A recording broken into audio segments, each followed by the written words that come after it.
The rain came down like nails against the cobblestones, and Alara pressed herself deeper into the doorway's rotting wood. Her bones felt hollow beneath her skin. Her dress, if the tattered gray cloth could still be called that, clinging to ribs that jutted like knife handles. 3 days without food. Or was it 4? Time blurred when hunger became a constant companion. The marketplace had closed hours ago, leaving only shadows and the occasional rat brave enough to venture into the storm. She'd tried begging earlier, but the merchants had chased her away with brooms and curses. Plague bringer, they'd called her. Gutter filth. Thunder cracked overhead, and Alara flinched. The cold had seeped so deep into her marrow that she could no longer feel her fingers. She studied them in the dim light filtering from a distant tavern, blue-tinged, skeletal. Not much longer now, she thought with strange detachment. The fever had started that morning, a heat behind her eyes that made the world shimmer. A sound cut through the rain. Footsteps, too measured, too deliberate for a drunk stumbling home. Alara's pulse quickened despite her exhaustion. The city watch sometimes rounded up orphans after dark, hauling them to workhouses where children disappeared into the looms and never came back. She shrank further into the doorway, making herself small, a skill she'd perfected over 17 years of survival. The footsteps grew closer, closer. Then they stopped. "Come out." The voice was male, low, carrying an accent she couldn't place. Old world educated, each syllable precise as cut glass. Not the city watch, then. Something worse, perhaps. Alara had learned to recognize the tones of men who hurt girls in alleyways, but this voice held something different, something that made her skin prickle with instinctive warning. "I can hear your heartbeat," the voice continued, almost conversational. Fast, frightened, failing. Alara's breath caught. Failing. He wasn't wrong. She'd felt it for days now, the way her heart stuttered, the weakness that turned her legs to water. But no stranger should be able to hear it. No human stranger. Slowly, she peered around the doorframe. The man stood in the center of the empty street, rain streaming off a long black coat that seemed to drink the darkness. Tall, impossibly still. He didn't move the way living things moved. No shift of weight, no adjustment against the wind. The tavern light touched the edge of his face, revealing sharp cheekbones and pale skin that shouldn't exist on anything that walked under the moon. His eyes found hers. Even from 10 feet away, she could see they were wrong, too dark, too deep, holding centuries in their depths. "You're dying," he said. Not a question. An observation delivered with the detachment of a physician examining a corpse. Alara's laugh surprised them both, a broken, rattling sound. "I know." Her voice came out hoarse, barely above a whisper. "But there's nothing worth stealing. I already checked." Something flickered across his features. Interest, maybe, or amusement. He took a single step forward, and Alara's body locked with terror. Every story she'd heard as a child came flooding back: the night creatures, the blood drinkers, the immortal lords who ruled the city's shadows while the mortals pretended not to know. Vampire. The word blazed through her mind with perfect clarity. She'd always thought the stories were just that, stories to keep children from wandering after dark. But looking at him now, at the inhuman grace and the predator's stillness, she knew. "Don't eat me," she blurted, the words spilling out before she could stop them.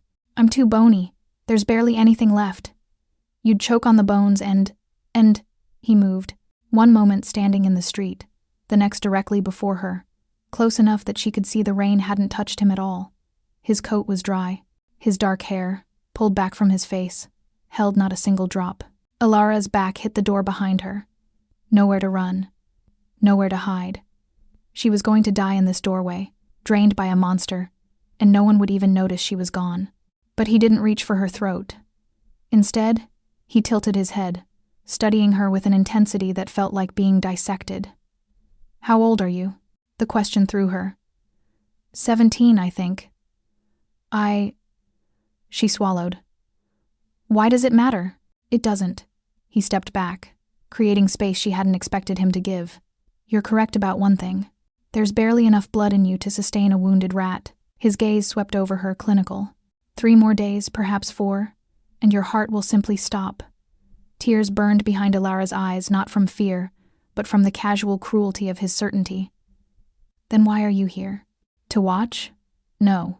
He turned slightly, looking back at the empty street. "I'm here because you prayed." Alara's breath froze. She had. Hours ago, delirious with fever, She'd whispered to whatever gods might listen. Please. I don't want to die in the gutter. I don't want to be nothing. But she'd never imagined anything would answer. Especially not something like him. I don't pray to demons, she managed. His laugh shocked her more than his appearance, a sound so unexpected, so genuinely amused, that for a moment he looked almost human, almost young. The sound echoed off the whetstones, rich and dark as aged wine. I haven't laughed in 200 years, he said, wonder threading his voice. He looked at her again, and this time something warm flickered in those impossible eyes. 200 years. And it takes a dying orphan calling herself too bony to eat. The fever made the world tilt. Alara's knees buckled, and suddenly his hand was there, cool against her burning forehead, steadying her with careful precision. She should pull away, should run, but the cold felt good against her skin, and she was so tired.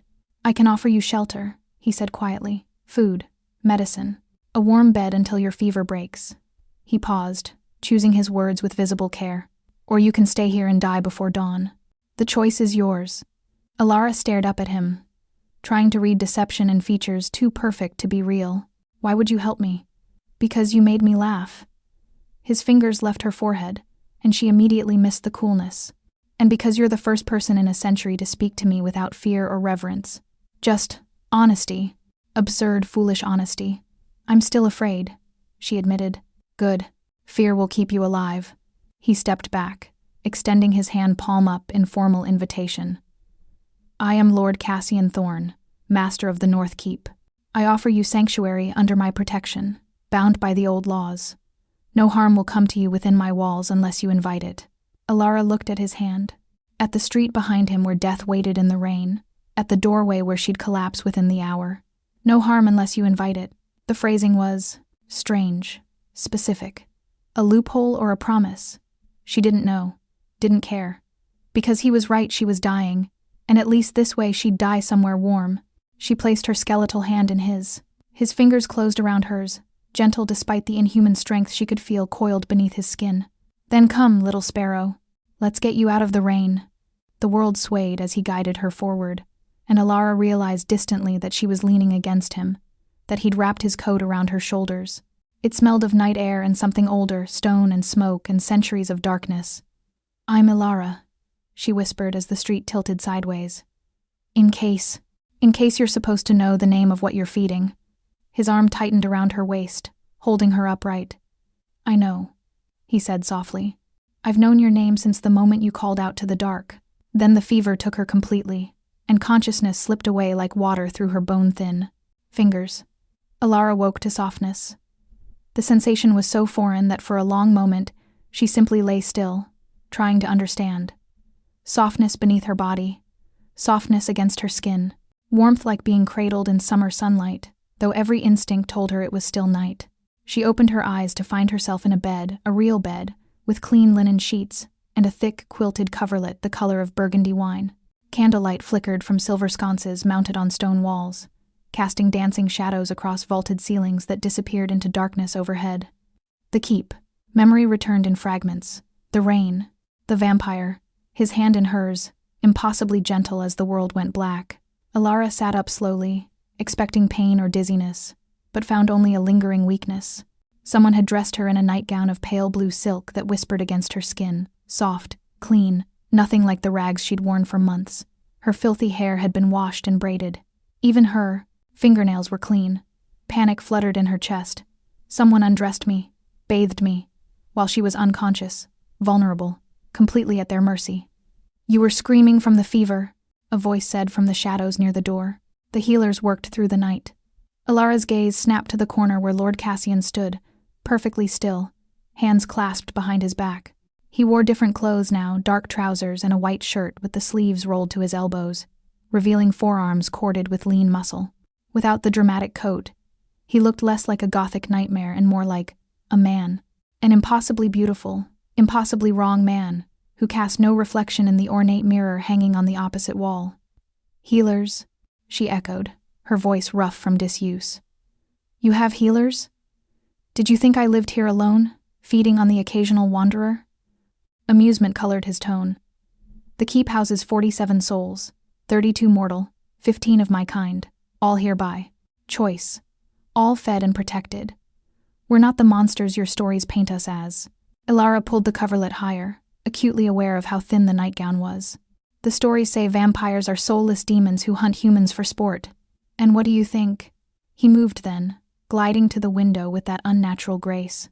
Dawnlight was just beginning to gray the horizon, and he stopped well short of where it touched the floor. After a night under my roof? She studied him, the careful distance he maintained, the way he angled his body to keep the window in view while avoiding the light. I think, you could have killed me 100 times by now if that's what you wanted. Very pragmatic. He turned to face her, and she saw exhaustion in the lines around his eyes. Could vampires get tired? You've been here 3 days, Ilara. The fever broke this morning. 3 days. She'd lost 3 days. I should leave. You should eat. As if summoned, a knock sounded at the door. Cassian opened it to reveal a middle-aged woman carrying a tray laden with food, bread, cheese, soup that smelled of herbs and meat. The woman's eyes were kind, her movements steady as she set the tray on a small table near the bed. There you are, dear, she said warmly. I'm Mrs. Hadley. Been taking care of this old pile of stones for 20 years now. She shot Cassian a fond look. And this one, though he pretends not to need it. Hadley exaggerates, Cassian said dryly. I'm perfectly capable of brooding in dark corners and forgetting mortals need to eat more than once a week. Mrs. Hadley patted Ilara's hand. You eat up, love. You're nothing but bones and fever dreams still. She bustled out, leaving Ilara staring at the closed door. She's not afraid of you. Should she be? Cassian moved back to his corner, giving Ilara space to eat. I saved her daughter from a burning building 15 years ago. Her husband died defending the keep from hunters. This is her home. Why? Would she fear me? Ilara reached for the soup, her hands shaking slightly. The first spoonful hit her tongue like revelation, rich, warm, real. She had to force herself to eat slowly, to not gulp it down like the starving creature she was. You said hunters. People hunt you? The Church's Crimson Order. They believe we're abominations that must be cleansed. He watched her eat with an intensity that should have been uncomfortable but somehow wasn't. They're not entirely wrong. My kind can be monsters, but so can yours. Fair point. The bread was fresh, still warm from the ovens. Ilara tore into it with trembling fingers. Why did you laugh? In the street, I mean. What I said wasn't that funny. Silence stretched. When Cassian finally spoke, his voice carried centuries of weight. Because I've been called many things, monster, demon, dark lord, ancient evil. Never in 700 years has anyone suggested I might choke on them. 700. The number was incomprehensible. Ilara set down her spoon, studying him with new eyes. 700 years of… what? Darkness? Blood? Loneliness? His jaw tightened. All of those. None of them. It's complicated. So, uncomplicate it. She didn't know where the boldness came from. Maybe the food strengthening her blood. Maybe the way he'd saved her when he didn't have to. You brought me here. You could have just let me die. Why? Cassian moved to the window again, staring at the approaching dawn with something like longing. The first rays of true sunlight crept across the floor, and he held his hand just at the edge, palm up, fingers extended, never quite touching the light. Because, he said quietly, I'm so tired of watching people die. The raw pain in his voice made Ilara's chest ache. Before she could think better of it, she pushed back the coverlet and stood. Her legs wobbled but held. She crossed to him slowly, stopping just within arm's reach. Then stop watching, she said. Help them instead. He looked down at her, and she saw the conflict warring in his dark eyes, desire and denial, hope and despair. It's not that simple. It never is. Ilara swayed slightly, and his hand shot out to steady her, cool fingers wrapping around her elbow. The touch sent electricity racing up her arm, not fear, something far more dangerous. But you helped me. That's a start. Ilara, he said her name like a warning, like a prayer. You don't know what you're saying. I'm cursed. Everyone I've ever… He stopped, jaw clenched. This was a mistake. You should leave as soon as you're strong enough. You said I could stay. She didn't know why she was arguing, why the thought of leaving made panic claw at her throat. You offered sanctuary. I wasn't thinking clearly. His gaze dropped to where his fingers still circled her arm, then snapped away. You're mortal.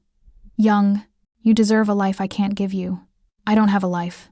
The words came out harsher than intended. I have starvation and cold and dying in gutters. You said I had a choice. I'm choosing to stay. The tension in his shoulders was visible. For how long? I don't know. Alara pulled free of his grip, immediately missing the cool touch. Until I figure out what comes next.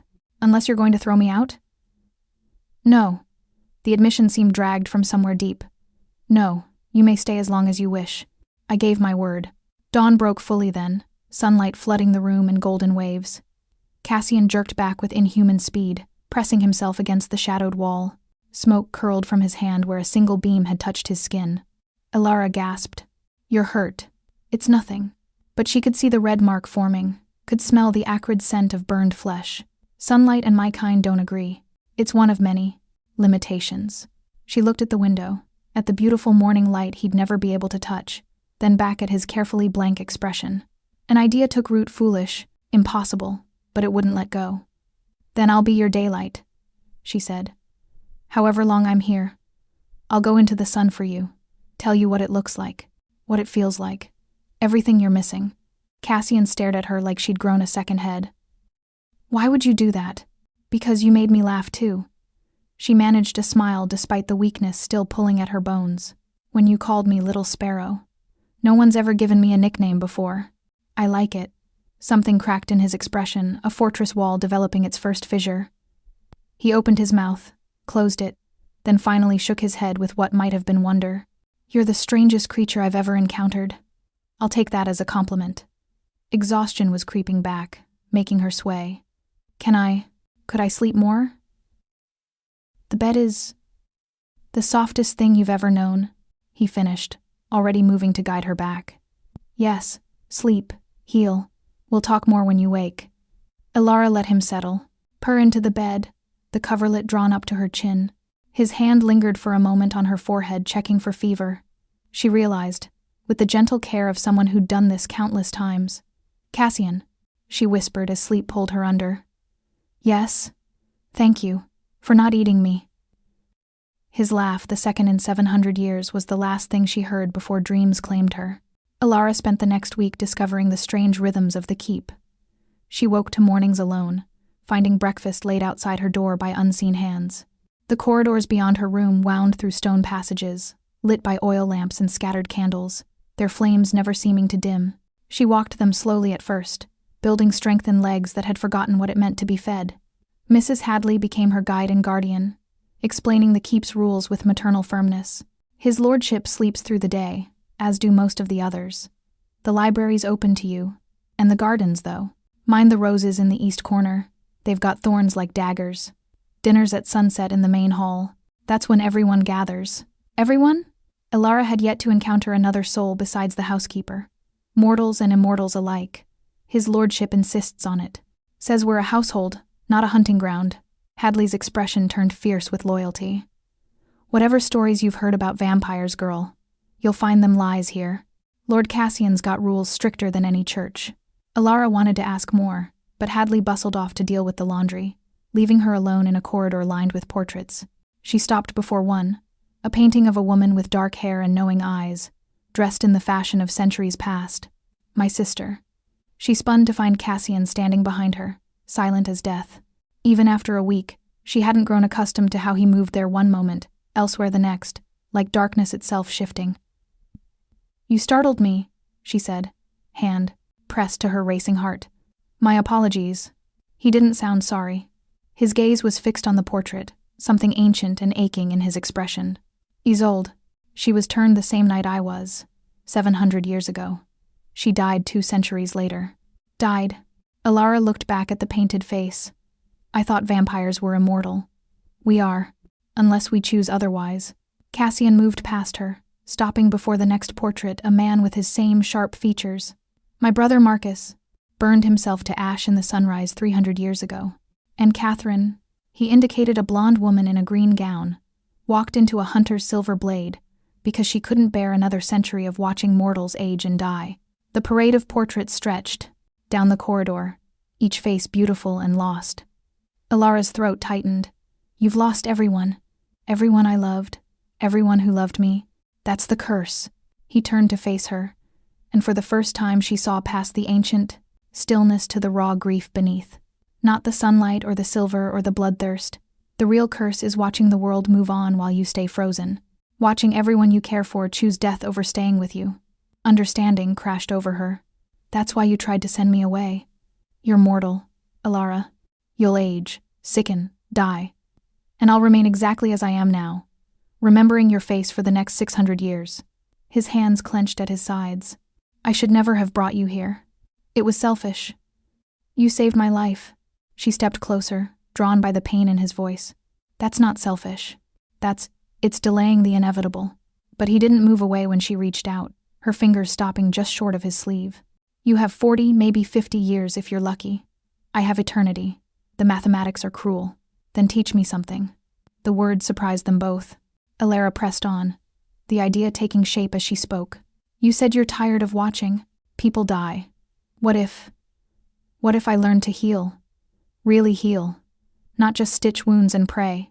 You must have seen centuries of medicine, learned things no mortal doctor knows. Cassian's eyes narrowed. Why? Because I want to help people the way you helped me. Because I've spent my whole life being helpless, and I'm done with it. And because, she took a breath, admitting the truth.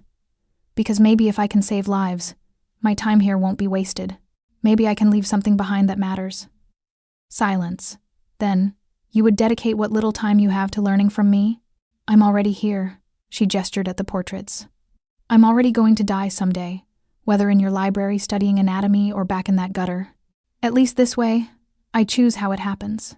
Something shifted in his expression, respect mixing with the ever-present sorrow. You're extraordinary. Do you know that? Heat flooded her cheeks. I'm stubborn. That too. A ghost of a smile touched his lips. Very well. Meet me in the East Wing Library after sunset. We'll begin with basic anatomy, both mortal and immortal. Thank you. Alara smiled, then hesitated. Can I ask you something? About the blood. The temperature in the corridor seemed to drop. What about it? Do you have to kill? When you feed? No. The word came quickly, firmly. Never. That's the first rule of this house, no death, no force. Only consent freely given. We feed from willing donors among the household staff, take only what's needed, and heal the wound after. It's civilized. Controlled. Like a physician drawing blood. Exactly like that. Some of the tension left his shoulders. Though I won't pretend the act isn't intimate. Blood carries memories, emotions. When we feed, we experience fragments of the donor's life. Their joys, their sorrows. It's why consent matters. It's not just blood we take, but a piece of their soul. Alara absorbed this, trying to reconcile the monster from stories with the careful scholar before her. Do you remember everyone you fed from? Every single one. Over 700 years. His gaze went distant. It's a burden and a gift. I carry their stories, their humanity. It's what keeps me. Then you're not a monster. She said it with certainty, surprising herself with the conviction.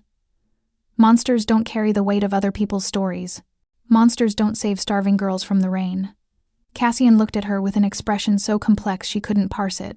Gratitude and warning and something that might have been longing, all tangled together. You think too well of me, little sparrow.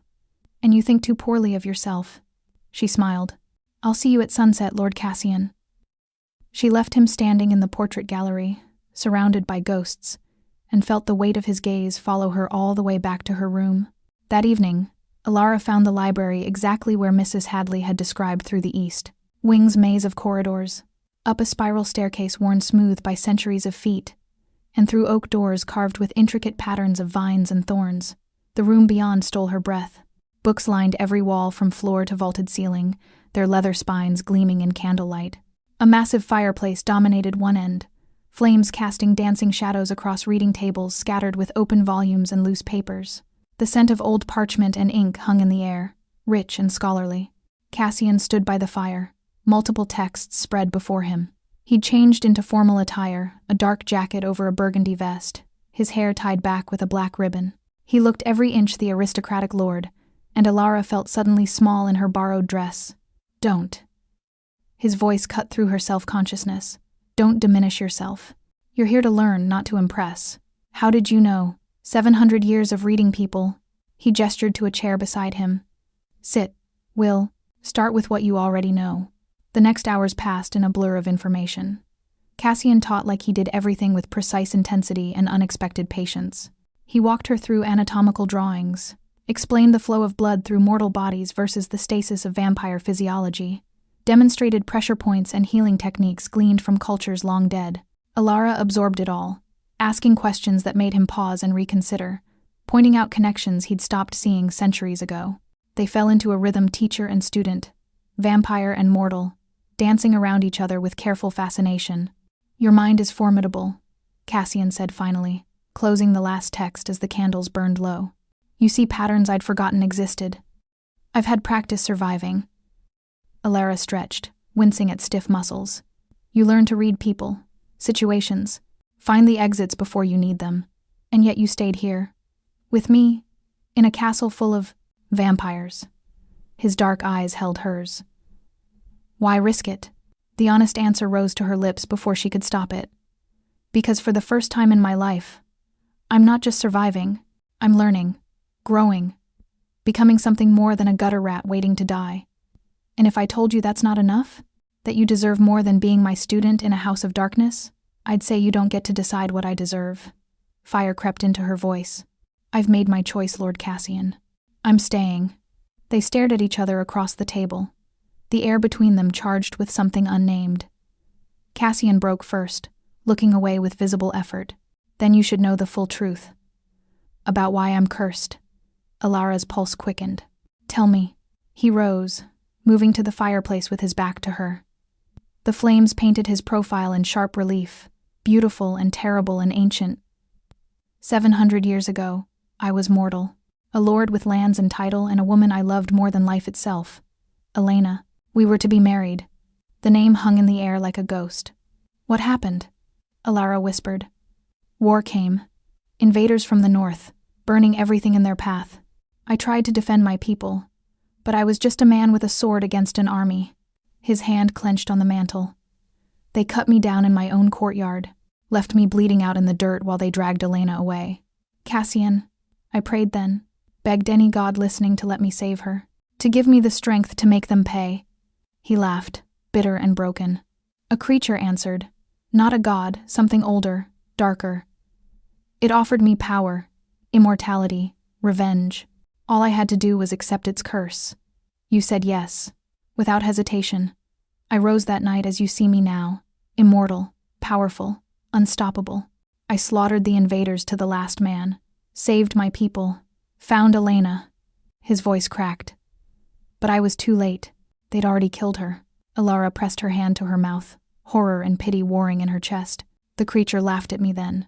Cassian continued, turning to face her. His eyes shone with unshed tears, 700 years of grief finally surfacing. It said I'd been granted exactly what I asked for, the power to save everyone except the one I loved most. That's my curse, Alara. Everyone I care for dies. My family, my friends, everyone who stays close to me meets tragedy. That's why you tried to push me away, and why I should do it now. He took a step toward her, then stopped, fists clenched. Because I can already feel it happening. The way I think about you, worry for you, the way your presence makes this empty pile of stones feel like home again. It's a warning. You need to leave before... No. Alara stood, meeting his gaze with steel in her spine. I'm not Elena. I'm not your dead lover.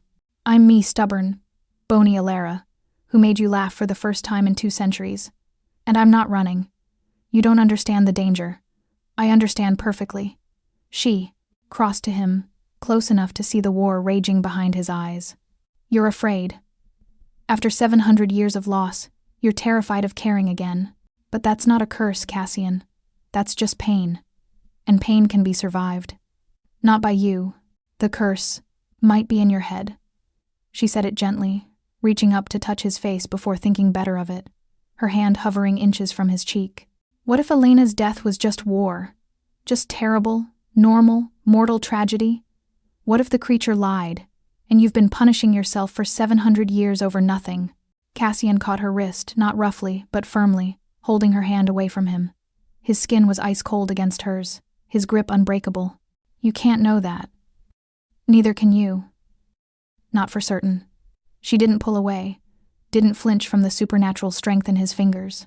But I know I'd rather risk one day truly living than spend forever hiding from ghosts. For a long moment, they stood, frozen vampire and mortal, death and life, fear and hope balanced on a knife's edge. Then Cassian released her wrist and stepped back, putting careful distance between them. "You're impossible," he said roughly. "I've been told." Alara smiled through the ache in her chest. "Same time tomorrow? I want to learn about poisons next." A strangled sound escaped him, half laugh, half sob. "Poisons? Of course you do." He dragged a hand through his hair, destroying the careful cue. "Go. Sleep. Before I do something monumentally foolish." She left him standing in the firelight, surrounded by centuries of knowledge and grief, and prayed to whatever forces might listen that she was right, that the curse was just pain, not prophecy, that she could teach him to live again before time ran out. The attack came on the 13th night. Alara had fallen asleep in the library again, sprawled across a mountain of medical texts while Cassian worked silently nearby. She woke to the crash of splintering wood and his hand clamped over her mouth, his body shielding hers as the doors exploded inward.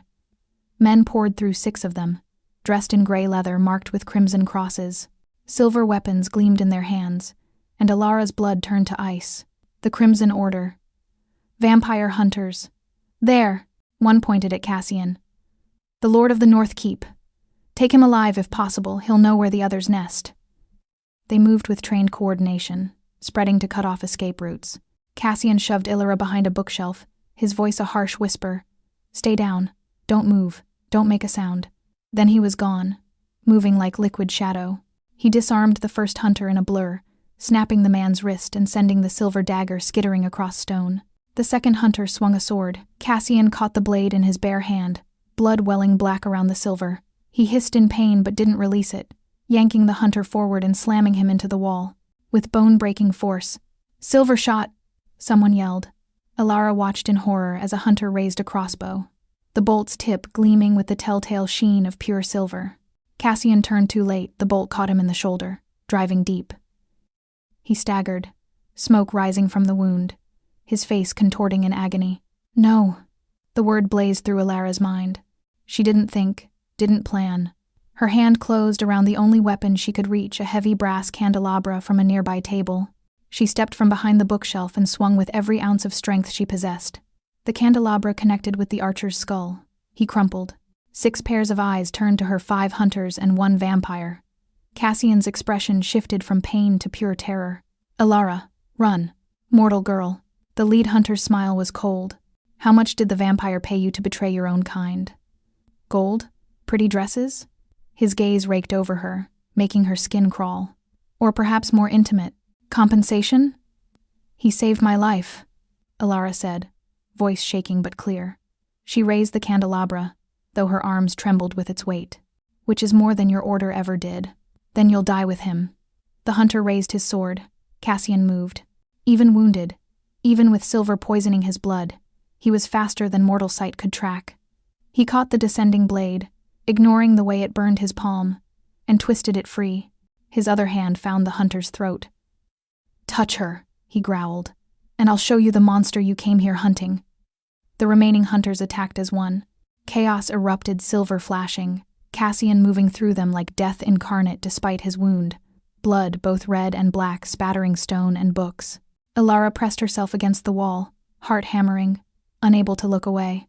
A hunter broke from the fight, sprinting toward her with murder in his eyes. Alara swung the candelabra again but missed. He was too fast, too trained. His hand closed around her throat, lifting her off her feet as black spots danced across her vision. "Hostage," he panted, squeezing tighter. "We'll use her to—" Cassian's roar shook the very stones. Something in his expression shifted, humanity sliding away to reveal the ancient predator beneath. His eyes went completely black, his lips pulling back from fangs longer and sharper than Alara had ever seen. He tore through the remaining hunters like a force of nature, breaking bones and scattering bodies. When he reached Alara's attacker, he didn't hold back, didn't show mercy. He ripped the man away from her, fangs sinking deep into exposed throat, not to feed, but to kill. Alara collapsed, gasping, watching in frozen horror as Cassian drained the hunter dry. The man's screams faded to gurgles, then silence. When Cassian finally dropped the corpse, blood stained his mouth and chin, dripping down his ruined shirt. He looked at her, and for a heart-stopping moment, she saw nothing human in those midnight eyes. Then awareness crashed back. Cassian stumbled backward, staring at his blood-slicked hands with dawning revulsion. "Elara," he whispered. "I'm sorry. You saved me." She pushed herself upright, ignoring the pain in her bruised throat. "They were going to kill us both. I murdered him. In front of you." He looked broken, ancient grief compounded by fresh horror. "You saw what I really am. I saw you protect me." Elara crossed to him on shaking legs. The silver bolt still protruded from his shoulder, smoke curling from the wound. "Let me help. The bolt has to come out." "Don't." He jerked away when she reached for it. "Don't touch me. I'm covered in blood. I'm a monster. You're hurt." She gentled her voice, the way Mrs. Hadley had when teaching her to tend frightened animals. "Please, let me help." Cassian's resistance crumbled. He sank into a chair, shoulders bowed with pain and shame. Elara moved to stand before him, studying the bolt with a healer's eye. The shaft was embedded deep, surrounded by burned flesh that was healing far too slowly. "This is going to hurt," she warned. "Everything hurts." But he didn't flinch when her fingers closed around the bolt. "Elara, I'm sorry. For what you saw, for what I am." "Hush." She pulled smooth, swift, decisive. The bolt came free with a wet sound.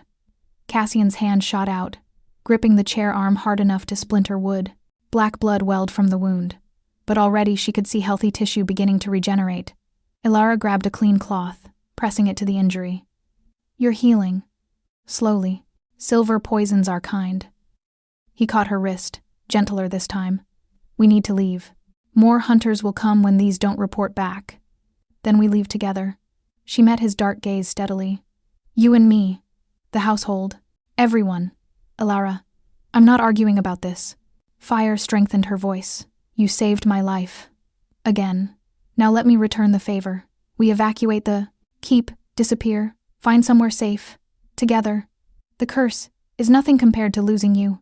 The words burst out before she could stop them, raw and honest. "I don't care about prophecies or ancient magic. I care about the vampire who made me laugh, who taught me healing, who looks at me like I'm not just a starving gutter rat. You say everyone you love dies? Well, I'm not planning on dying anytime soon, so you'd better get used to me." Cassian stared at her, something breaking and reforming behind his eyes. Then he laughed broken, beautiful, full of wonder and despair. "You're going to be the death of me, little sparrow. Good thing you're already dead." She smiled through her fear. "Now come on. Let's get everyone out before." The window exploded inward.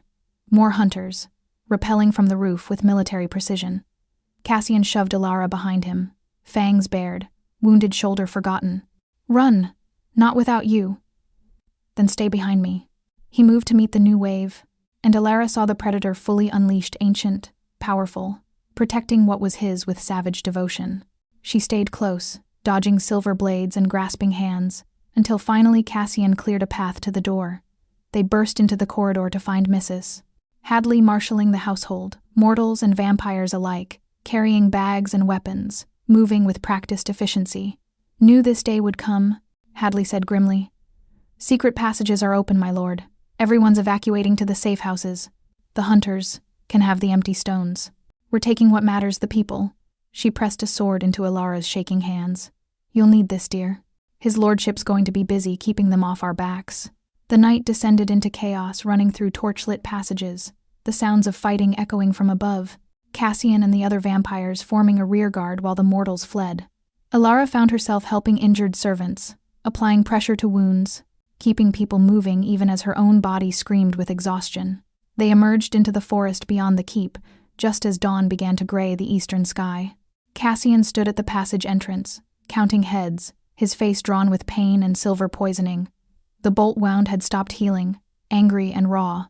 "Everyone accounted for?" he asked Hadley. "All 47 souls, my lord. Not a single loss." He sagged with relief, then stiffened as sunlight touched the treetops. "Get to shelter. The safe house is 3 miles north. I'll follow after." "You can't travel in daylight," Elara interrupted. Not wounded. You'll burn. I'll manage. No. She turned to Hadley. Give me your cloak. The thick one, with the hood. Understanding dawned on the housekeeper's face. She stripped off the heavy wool garment, handing it to Alara. Smart girl. Alara threw the cloak around Cassian's shoulders, pulling the hood low over his face. Stay close to me. I'll be your shadow, your shield, just like I promised. This is foolish, he said, but didn't protest when she took his hand. Then we're foolish together. She led him into the dawning light, the cloak protecting him from direct rays while she navigated by the sun he couldn't see. Tell me if it hurts. If it's too much. Alara. His voice was rough with emotion. Thank you. Save it. We're not safe yet. They walked through the forest, 47 souls moving as one, leaving behind an empty fortress and the hunters who would find nothing but stone and shadows. Alara kept her body between Cassian and the rising sun, and with every step, she felt the walls between them crumbling. He'd killed for her. She'd stayed for him. And neither was willing to let the other face the darkness alone. The safe house turned out to be an abandoned hunting lodge deep in the northern woods, its stone walls thick and its windows shuttered against daylight.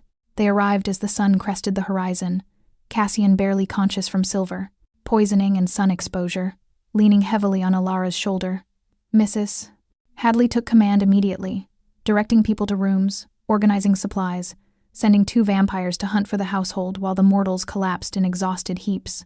Alara helped Cassian to a windowless cellar room, where he finally allowed himself to fall onto a narrow bed. I need blood, he admitted, the words clearly costing him. The silver won't purge without it, but everyone's exhausted, drained from the flight. I can't ask. Then, ask me. Alara knelt beside the bed, pulling her hair away from her neck before he could protest. Take what you need. Absolutely not. You're still recovering from your own illness. You've been awake all night. He tried to push her away, but his hands shook with weakness. I won't take from you, Alara, not when you've already given so much. You're dying. She said it flatly, fear making her voice harsh. I can see the silver spreading through your veins, turning them black.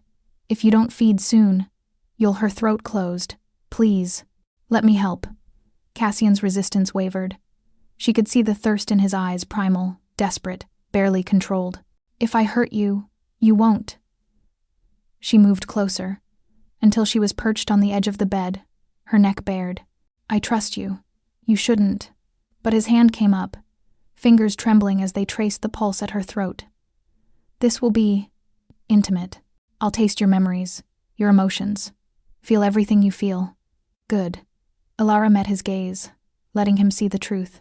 Then maybe you'll finally understand that I'm not afraid of you, that I'm choosing this, choosing you. Something in him broke. With a sound between a growl and a sob, Cassian pulled her against him, his face buried in the crook of her neck. His breath was cold against her overheated skin, and for a moment, she felt nothing but his lips pressed to her pulse point. Then his fangs pierced her skin. The pain was sharp, bright, gone in an instant, replaced by something that stole her breath. Pleasure rolled through her in waves, each pull of blood carrying warmth and closeness and connection deeper than anything she'd ever known. She gasped, her hand flying to his hair, fingers tangling in the dark strands. Cassian made a sound against her throat, need and relief and wonder all mixed together. She felt him drinking slowly, carefully, taking only what he needed despite the hunger ravaging him. Through the supernatural connection, she sensed his emotions bleeding into hers. Gratitude, desire, fear, love. The realization crashed over them both. Cassian jerked back, fangs withdrawing, his eyes wide with shock as her blood stained his lips. Alara, I know. Her voice came out breathless. I felt it too. They stared at each other, the truth naked between them. Then Cassian was kissing her, blood and all, his mouth claiming hers with 700 years of denied hunger. Alara kissed him back, tasting herself on his lips, feeling the way his body shuddered as strength returned to his limbs. When they finally broke apart, both gasping unnecessarily, Cassian pressed his forehead to hers. This is madness. You're mortal. I'm cursed. We're being hunted. I don't care. She cupped his face in her hands, forcing him to look at her. Do you love me? With everything I have left, everything I am. His voice cracked. But that doesn't change. Do you love me? She repeated harder. Yes. God help me, yes. Then the rest doesn't matter. She kissed him again, softer this time. We'll figure it out. Together. No more pushing me away. No more for your own good. We're partners now. Cassian searched her face, looking for doubt, for fear, finding only determination and something that might have been love, reflecting back at him. You're sure? I've never been more sure of anything. She smiled, feeling lightheaded from blood loss and emotion. Though you might want to, actually say the words. A laugh burst from him, the third in 700 years, and by far the most beautiful. Elara, strange, stubborn, magnificent creature, I love you. I've loved you since you told me not to choke on your bones. I'll love you until the last star dies, and I'm terrified it will kill you. It won't. She said it with fierce conviction. We're going to break your curse. Find a way to beat it. And then what? He traced her cheekbone with careful fingers. You'll still age, still die. In 60 years, you'll be old and I'll be exactly as I am now. How do we survive that? Elara had been thinking about this for days, turning the possibility over in her mind like a precious stone. Turn me. Cassian went absolutely still. What? Make me like you. Immortal. We'll have forever instead of decades. She hurried on before he could refuse. I've thought about it, Cassian. Really thought about it. I don't have a life out there, no family. No home. No future except maybe dying in another gutter. But here, with you, I could... No. The word was flat, final. He pulled away from her, standing with his back rigid. Absolutely not. Why? Anger flared in her chest.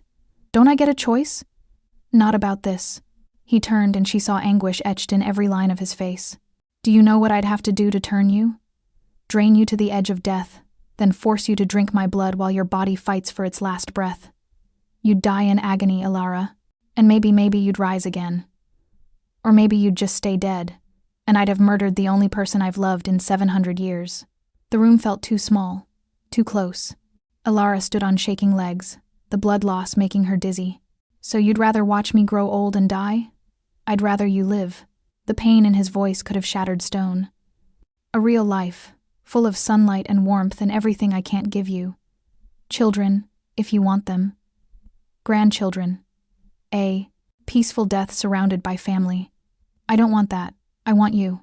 You say that now, and I'll say it in a year, in 10 years, in however many years I have. Tears burned her eyes. Don't you understand? You've already ruined me for any other life. I can't go back to the girl I was. I don't want to. Cassian closed his eyes, warring with himself. When he opened them, they shone with unshed tears. Vampire tears that looked like blood. If I turn you, you become like me. Cursed. Unable to walk in daylight. Thirsting for blood. Watching everyone you know die while you remain frozen. Is that really what you want? If it means staying with you? Yes. And if it kills you in the attempt? She stepped close again, taking his cold hands in her warm ones.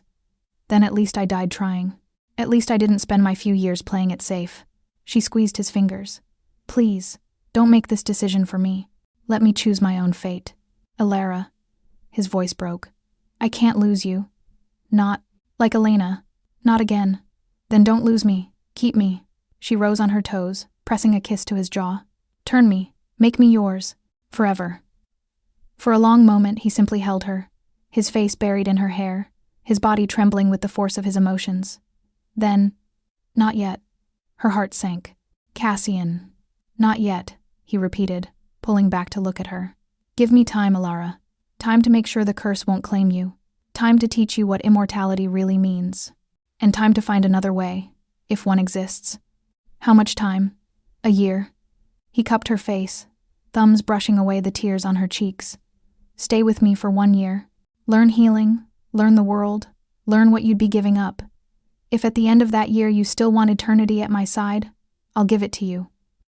It wasn't what she wanted to hear, but looking into his eyes, seeing the desperate hope warring with fear, she understood. He needed this. Needed to believe there was a way forward that didn't end in her death, or his eternal regret. 1 year, she agreed. But you're not allowed to push me away during that time. No brooding in dark corners or trying to noble sacrifice yourself. A wan smile touched his lips. I can't promise not to brood. It's been a habit for several centuries. Then I'll just have to drag you out of the corners. She kissed him again, tasting blood and promise. "We're in this together now. Partners. Partners." He said it like a vow, his arms tightening around her. "My fierce, impossible little sparrow. What have you done to me? Taught you to laugh again." She rested her head against his chest, listening to the slow, steady beat of his heart. That's just the beginning. They stayed like that as the sun climbed higher above the safe house, two souls, one living, one undead, holding each other against the darkness. Outside, the household settled into nervous rest. Beyond the forest, hunters searched for them, but in that moment, wrapped in each other's arms, they were simply Cassian and Alara, vampire and mortal, teacher and student, two hearts learning to beat as one. 3 months passed in the safe house, then 6.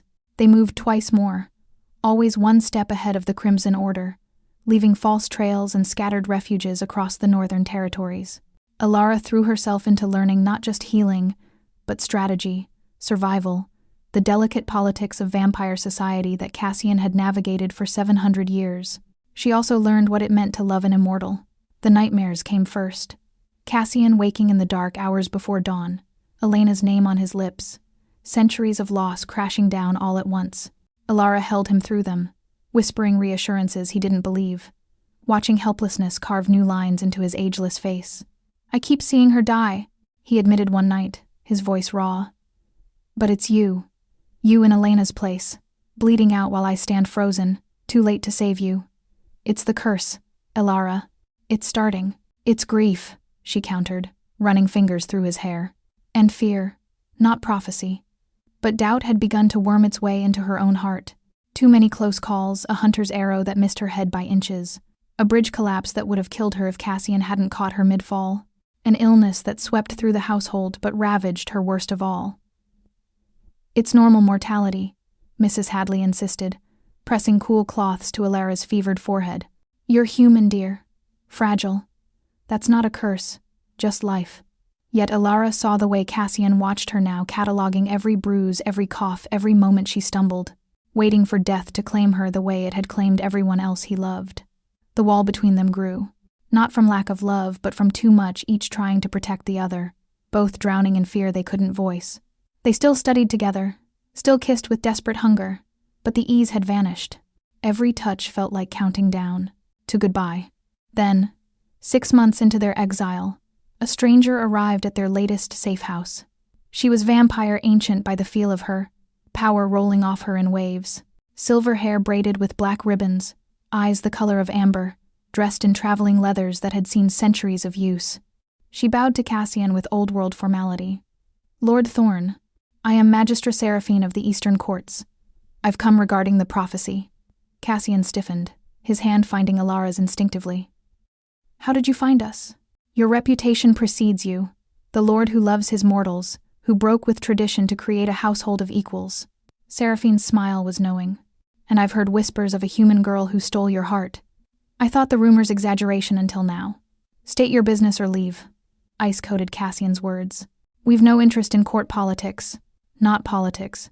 Salvation." Seraphine's gaze shifted to Alara, assessing. "You believe yourself cursed, Lord Thorn, that all who love you are doomed to die. But what if I told you the curse was never yours?" Silence crashed through the room. Alara felt Cassian's hand trembling in hers. "Explain," he demanded. Seraphine settled into a chair uninvited, her movements fluid as water. 700 years ago, you accepted the darkness to save your people.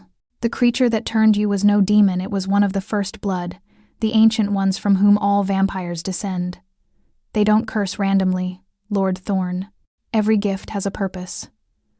Watching everyone I love die is hardly a gift. No. But it ensured you remained alone, unattached, perfect for your true purpose." Seraphine leaned forward. "You were meant to become a guardian, Cassian, a protector of the balance between mortal and immortal. But you had to learn compassion first, feel the weight of mortal loss, understand the value of fragile life." Alara's mind raced. "So the deaths weren't random?" "They were. Teaching him? Forcing him to grow." Seraphine's expression turned somber. "Cruel, yes, but effective. You survived 700 years of grief and emerged more human than most mortals. That was the point. And now, Cassian's voice was barely above a whisper. Has the lesson ended? Is Ilara safe? That depends. Seraphine turned to Ilara fully. You bear something, child. Something you haven't realized yet. Show me your left wrist. Confused, Ilara extended her arm. Seraphine pulled back the sleeve to reveal nothing. Just pale skin marked with faint blue veins. Then Seraphine touched her, and silver light blazed across Ilara's skin. Cassian jerked back with a hiss, shielding his eyes. The light faded to reveal a mark. A delicate silver thread winding from Ilara's wrist to her elbow, pulsing with quiet power. Impossible, Cassian breathed. The mark of the seers. But they're extinct. Their bloodline ended. Not ended. Hidden. Seraphine released Ilara's wrist, the mark fading back to invisibility. Your little sparrow is descended from the last seer queen. Her blood carries the old magic, the power to see truth, to break curses, to bind or release immortals from their fates. Ilara stared at her arm in shock. I don't understand. I'm just an orphan.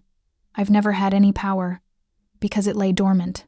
Seraphine stood, moving to the window. Seer magic only wakes in the presence of true need.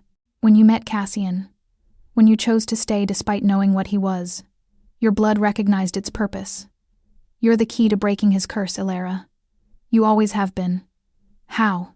Cassian moved to Ilara's side, his eyes locked on her wrist. What must she do? Choose. Seraphine turned back to them. The curse ends when love is freely given and freely chosen. Not obligation, not duty. Pure choice made with full knowledge of the cost. Ilara must decide. Mortality or immortality. Life with Cassian or life without. But whatever she chooses must be her own will. Unclouded by fear or pressure. The weight of that settled over the room. Ilara looked at Cassian, at the hope and terror warring in his expression. I already chose, she said. 6 months ago. I choose him. I choose forever. Did you? Seraphine's voice was gentle but unyielding. Or did you choose because you thought it was the only way to break the curse? To save him from his grief? That's obligation, child, not choice.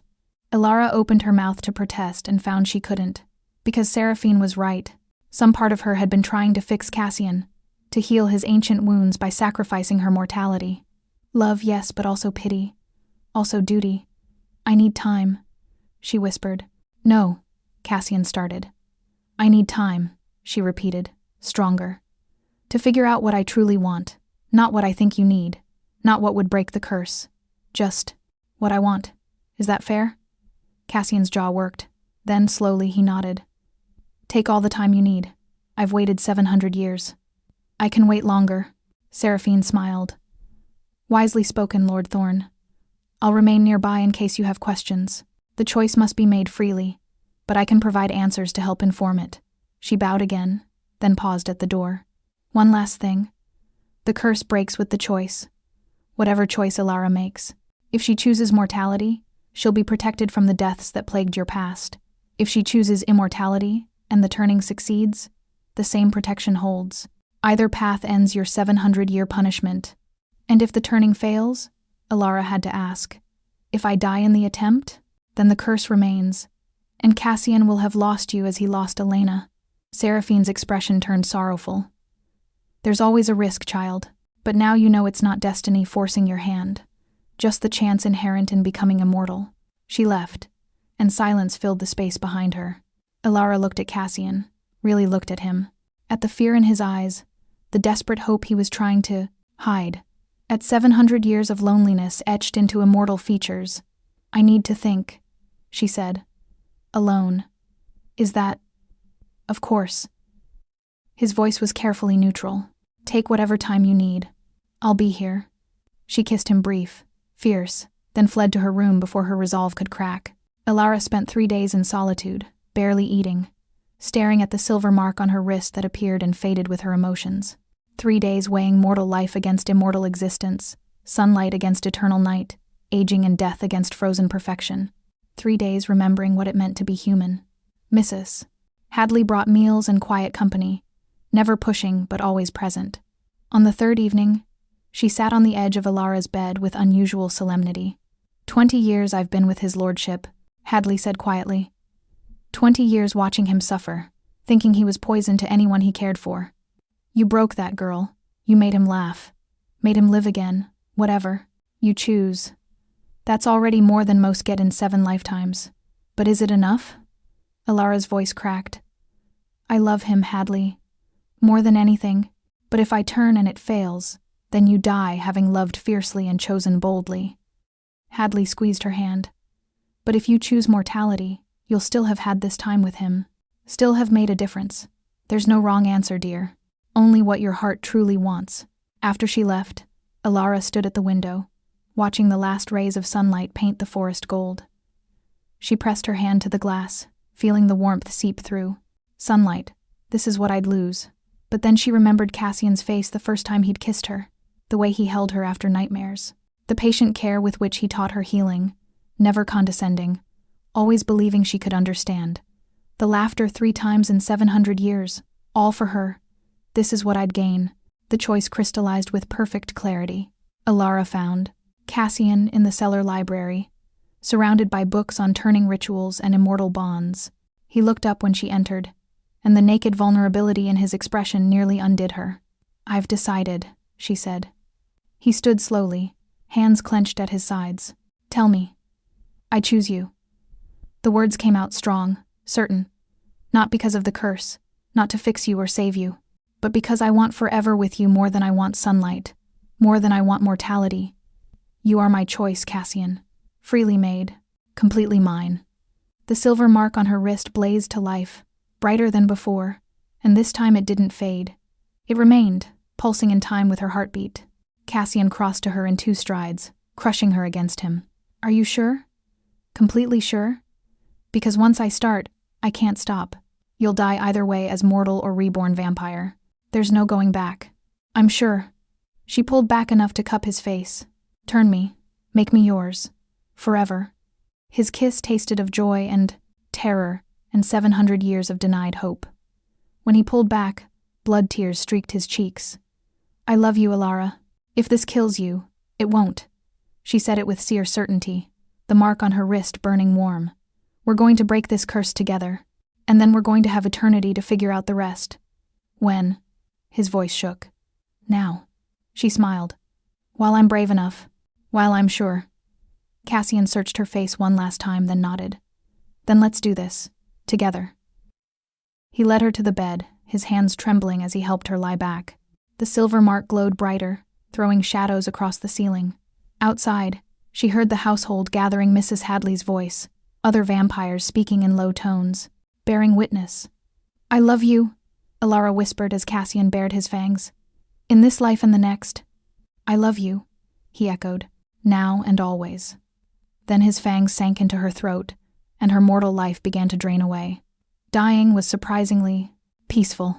Alara felt her blood flowing out in steady rhythm, her heartbeat slowing from frantic drum to lazy bass. The world grayed at the edges, sounds becoming distant and dreamlike. Cassian's face hovered above hers, beautiful, terrible, stricken with fear and love in equal measure.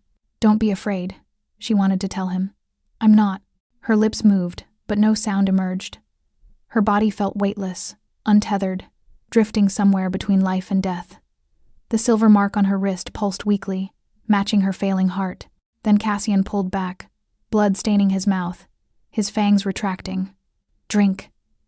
His voice sounded like it was coming from underwater. He bit his own wrist, black blood welling up. Alara, drink, please. She tried. God, she tried.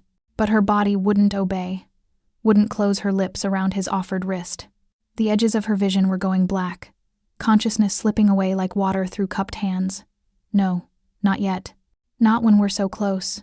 With the last of her strength, Alara forced her mouth open. Cassian pressed his wrist to her lips, and the taste of his blood hit her tongue cold, sweet, electric with power. She swallowed once, twice. Her heart stopped. Silence. Perfect. Complete. Absolute. Alara floated in darkness, neither alive nor dead, suspended in the space between. She could feel the silver mark burning, trying to anchor her, but it was fading. Everything was fading. Elena. The name whispered through the void. Not Alara Elena. 700 years of grief crystallizing into a single moment of terror. She felt Cassian's presence like a candle flame in the dark, and she understood with perfect clarity.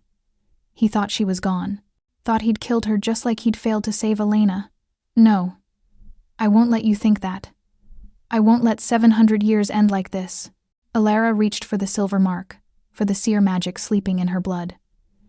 It sparked at her touch, then blazed not with light, but with pure will. Choice made. Manifest. I choose. Life. The darkness shattered. Pain ripped through her bones, breaking and reforming, blood burning and cooling, every cell of her body dying and being reborn. She screamed, or thought she screamed, her back arching off the bed. Hands held her down Cassian's hands. She realized distantly, keeping her from hurting herself as the transformation ravaged her. Then the pain crested and broke like a wave against shore. Alara opened her eyes. The world had changed. Colors were sharper, every edge in crystalline focus. She could hear Mrs. Hadley's heartbeat 3 rooms away, smell the candles burning in the hallway, taste the lingering flavor of blood on her tongue, both hers and Cassian's, mixed together. And Cassian.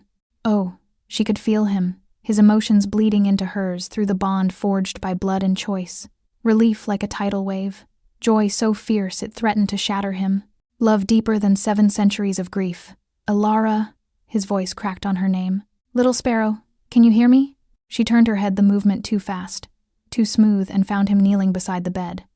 Blood and tears stained his face, his eyes wide with desperate hope.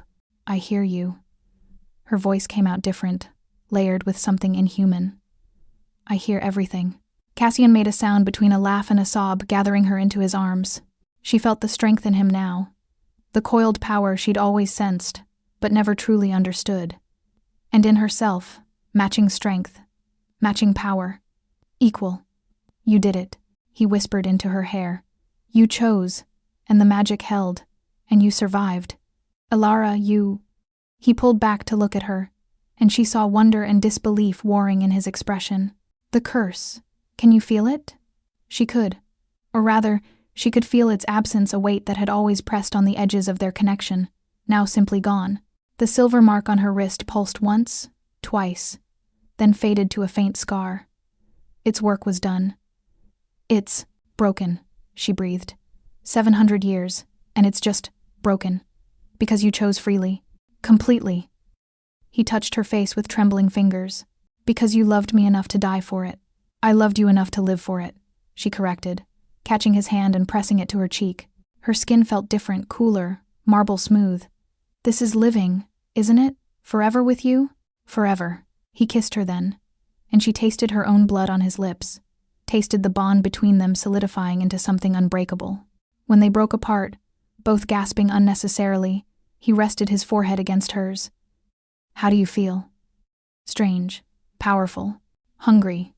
The last word surprised her, and she felt the sharp points of fangs emerging behind her lips. Oh, that's new. Cassian's laugh was shaky but genuine. Welcome to immortality, little sparrow. It comes with certain appetites. Before she could respond, the door burst open. Mrs. Hadley stood there, tears streaming down her face, a goblet of fresh blood in her hands. Oh, thank the gods. We heard screaming and silence. And she shoved the goblet at Cassian. Here, she'll need this. Newborns always do. Cassian took the goblet, looking suddenly uncertain. Alara, you don't have to. Yes, I do. She sat up again too fast, the world blurring, and reached for the blood. I chose this, remember? All of it. The blood was still warm, donated freely by one of the household staff. Alara drank, and understanding crashed over her why Cassian had described feeding as intimate, as soul-deep. She could taste the donor's emotions in their blood, feel their contentment and trust and loyalty to the household. It was beautiful and terrifying, and more sustaining than any food she'd ever known. When the goblet was empty, she looked up to find everyone watching her, Cassian with relief, Mrs. Hadley with maternal pride, and behind them, other members of the household crowding the doorway. Mortal and immortal, alike, drawn by the commotion. She's one of us now, Cassian told them, his hand finding Alara's. Truly one of us. The curse is broken, the household is safe, and we have our little sparrow, as she was always meant to be. Cheers erupted, genuine, joyful, celebrating not just Alara's transformation, but the end of 7 centuries of fear. Mrs. Hadley swept in for a fierce hug, and Alara found herself surrounded by people welcoming her into a family she'd never expected to have. Thank you, she whispered to Cassian later, after the household had dispersed and they were alone again. For waiting. For letting me choose. Thank you. He pulled her close, his face buried in her hair. For choosing me. For breaking a curse I thought was eternal. For making me believe in hope again. They stayed like that as dawn approached, 2 vampires instead of 1 mortal and 1 immortal. Equals in power and purpose. The sun would rise soon, and for the first time, Alara wouldn't see it. But she'd traded daylight for something more precious. Eternity with the man who'd taught her to laugh in darkness. What now? She asked. What do we do with forever?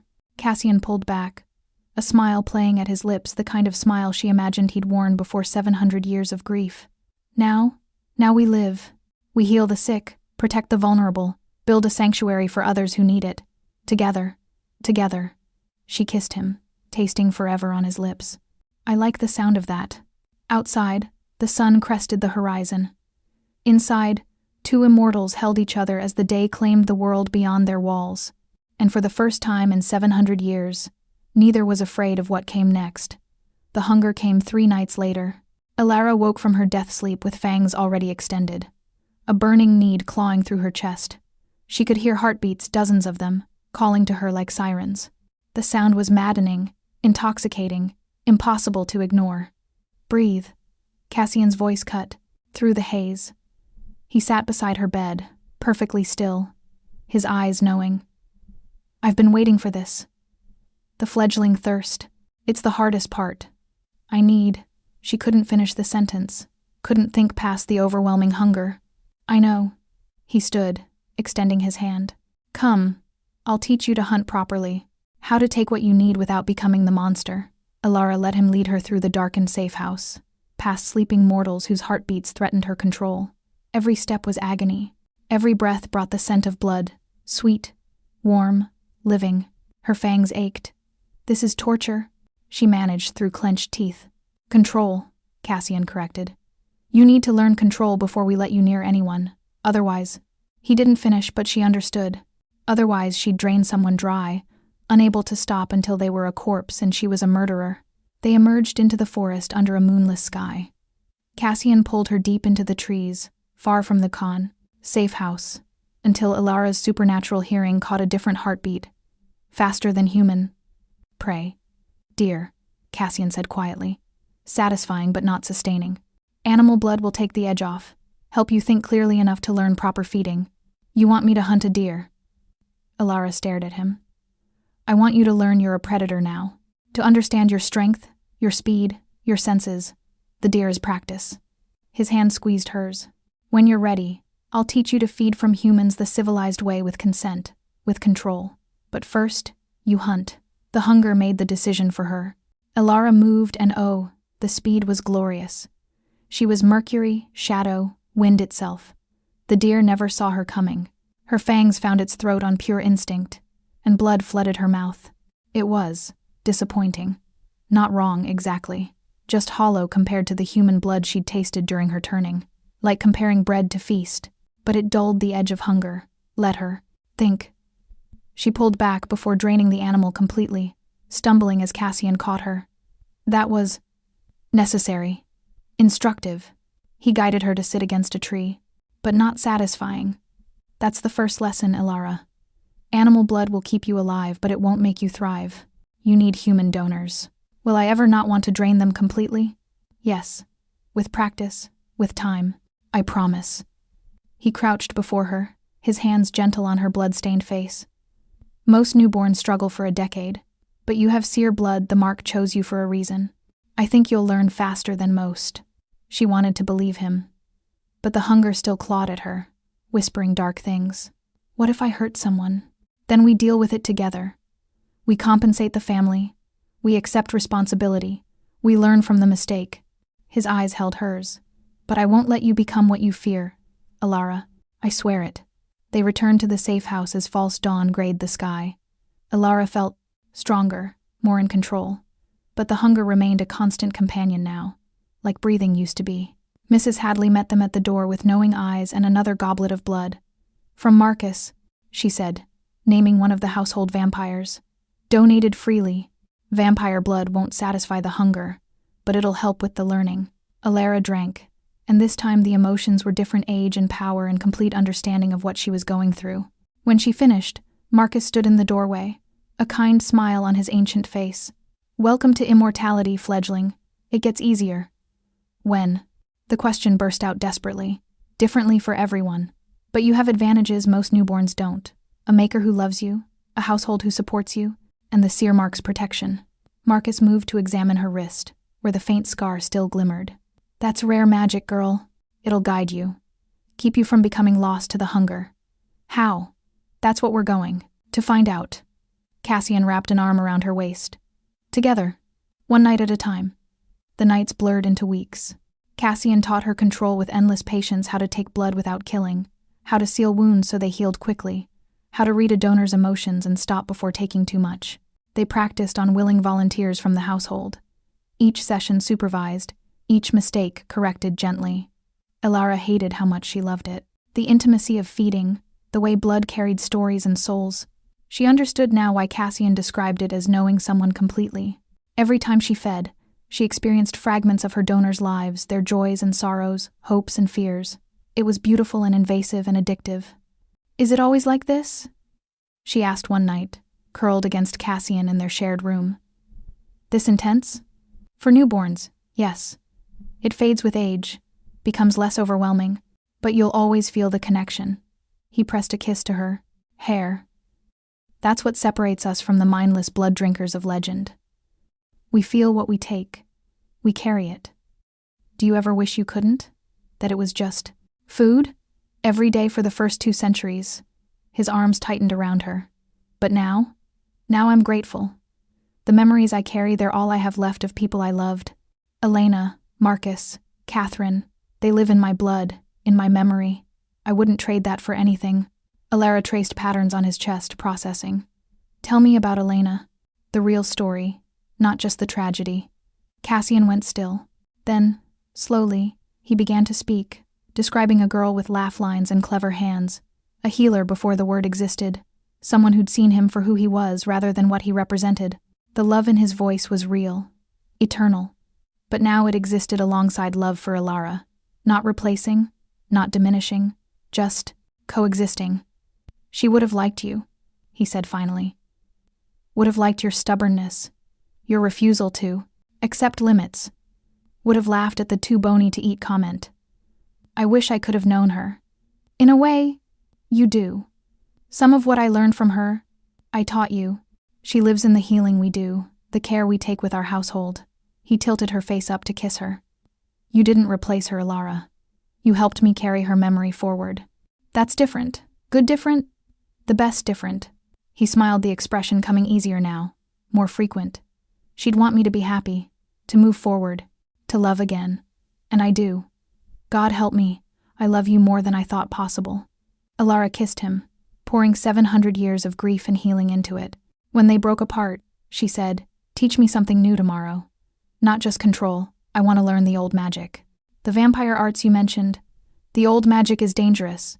And I'm a vampire with seer blood. I can handle it." She grinned, fangs glinting. "Besides, you promised me forever. We have time to learn everything." Cassian laughed, the sound no longer rare, no longer painful. "You're going to be the death of me, little sparrow." "Nope, already dead. You're stuck with me now." She settled against him, listening to his steady heartbeat. "Forever and ever and ever." "Forever," he agreed. "And I wouldn't have it any other way." They fell into silence, 2 vampires holding each other as the day claimed the world beyond their walls. Outside, the Crimson Order still hunted. The world still turned, violent and beautiful in equal measure. But inside, they had each other, had forever to figure out the rest. And that, Alara thought as sleep claimed her, was worth every risk they'd taken to get here. Seraphine returned on the 1st anniversary of Alara's turning. She arrived at sunset, her presence announced by a sudden stillness in the air, the way small animals freeze when apex predators approach. Cassian and Alara were in the forest, practicing combat techniques, when power rolled over, them like a wave. "The Magistra," Cassian said, going completely still. "She's here." They found Seraphine in the safe house library, studying the collection of medical texts Alara had assembled.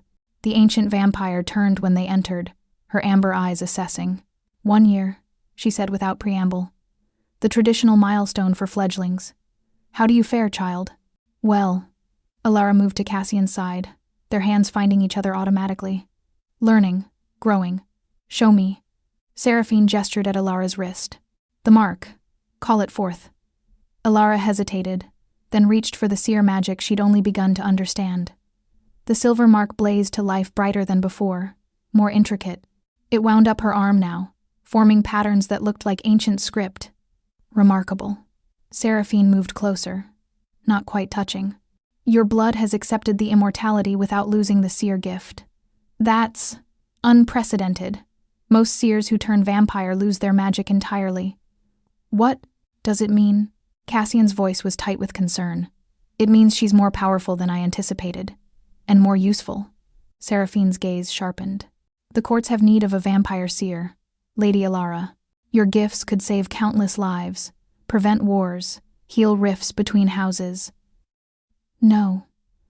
The word was out before Alara could think. I'm not interested in court politics. Even if it means helping others? Preventing the kind of suffering Cassian endured? That hit home. Alara exchanged glances with Cassian, seeing her own conflict reflected back. What would it require? Your service. 3 days a month at the Eastern Court, using your gifts to mediate disputes and verify truth. The rest of your time would remain your own. Seraphine's expression softened. I'm not asking you to abandon your household or your mate, just to share your unique abilities with those who need them. And if we refuse? Cassian's arm tightened around Alara's waist. Then you refuse. I'm not your enemy, Lord. Thorn, I broke your curse, remember? This is an invitation, not a command. Seraphine moved to the window, looking out at the darkening forest. But consider, you've spent 700 years in hiding, building this sanctuary. What if you could help build 100 more? What if Alara's gifts could prevent other vampires from enduring what you endured? The argument was compelling, damn her. Alara felt Cassian's reluctance through their bond, his desire to keep her safe, to never let her face danger again. But she also felt something else, a growing restlessness, a need to use her new power for something beyond personal survival. Can I think about it? She asked. Of course. I'll return in 1 month for your answer. Seraphine turned back to them. But first, I have a gift. Consider it a turning anniversary present. She produced a book, ancient leather binding, pages yellow with age. Cassian inhaled sharply. That's Elena's journal, from before her death. Seraphine held it. Out. I've kept it safe for 700 years, waiting for the right moment to return it. This feels like that moment. Cassian took the journal with shaking hands, staring at the cover like it might bite him. Alara felt his emotions crash over her grief and longing and fear all tangled together. Why now? His voice barely rose above a whisper. Because you've healed enough to read it without drowning. And because... Seraphine nodded at Alara. She's strong enough to hold you together if you start to break. After Seraphine left, Cassian held the journal but didn't open it. They sat in silence as night deepened. The weight of 700 years pressing down like a physical thing. You don't have to read it, Alara said finally. I know. But his fingers traced the cover, memorizing the worn leather. But I want to. Need to. She deserves to be remembered as more than just my tragedy. Then read it. I'll be here. Cassian opened the journal. The next hours were some of the hardest of their immortal life together. Alara held Cassian as he read, feeling every emotion that crashed through him, love and loss, joy at rediscovering Elena's voice, agony at being reminded what he'd lost. He read passages aloud sometimes, sharing Elena's wit and wisdom, her observations about healing and life and love. She knew she was going to die, he said at one point, voice breaking. There's an entry here, written the day before the attack. She'd had a dream, a premonition, and she wrote, he swallowed hard. If the darkness comes for me tomorrow, know that I loved fearlessly. That I chose this life, chose Cassian, chose all of it, and I have no regrets. Alara's throat closed with shared grief. She sounds extraordinary. She was. Cassian closed the journal, setting it aside with careful reverence. And she'd want me to move forward, to not waste 700 years drowning in what I lost. He turned to Alara, taking her face in his hands. She'd want me to embrace what I found. You. Are you sure? I'm sure. He kissed her, tasting of salt and sorrow and healing. I'll always love Elena. She shaped who I became.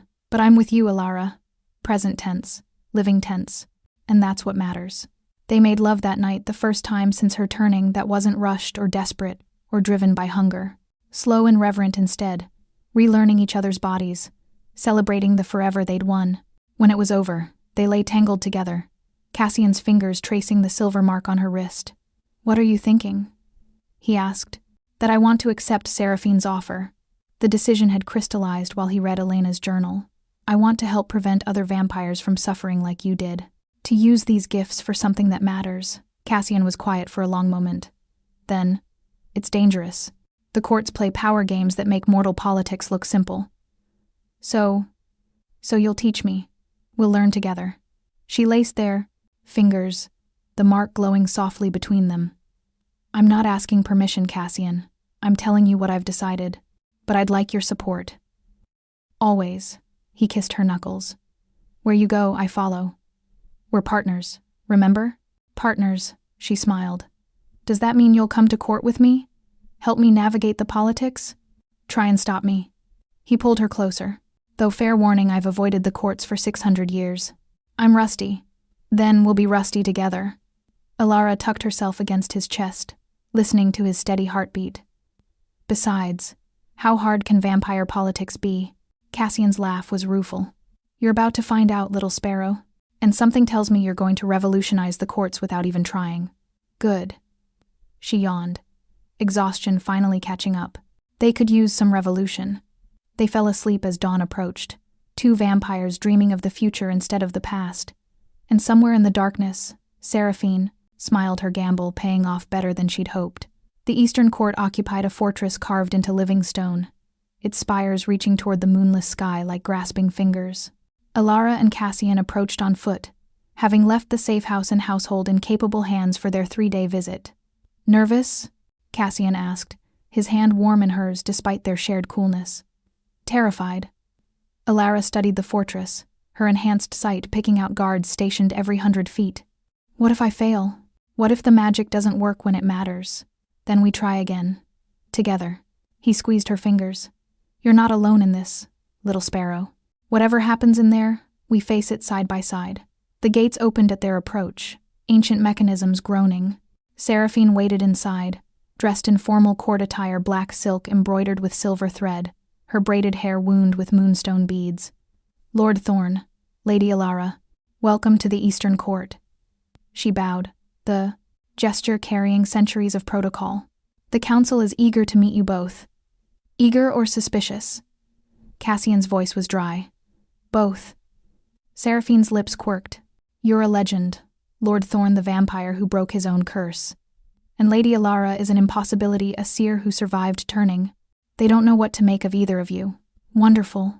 Alara felt her fangs threaten to extend with nerves. Any advice?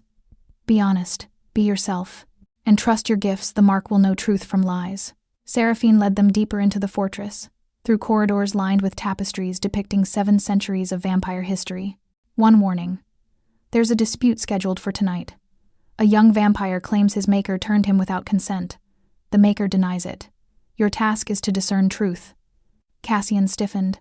Forced turnings are the highest crime in our society. Yes. Seraphine's expression was grim. If the fledgling speaks truth, the maker will face the sunrise. If he lies, he'll face it instead. The stakes couldn't be higher. Alara's chest tightened. Her first test would determine someone's life or death. What if I can't tell? Then you say so, and we seek other methods. But I don't think you'll fail. Seraphine stopped before massive oak doors carved with the phases of the moon. The council chamber. Are you ready? Cassian looked at Alara. She looked back, seeing her own fear and determination reflected in his dark eyes. They'd come this far together, survived starvation, and hunters and curses and death itself. This was just one more challenge. Ready, she said. The doors opened. The council chamber was circular, its ceiling open to the night sky. 12 vampires sat in a ring, ancient ones, their ages written in the stillness of their features and the weight of their presence.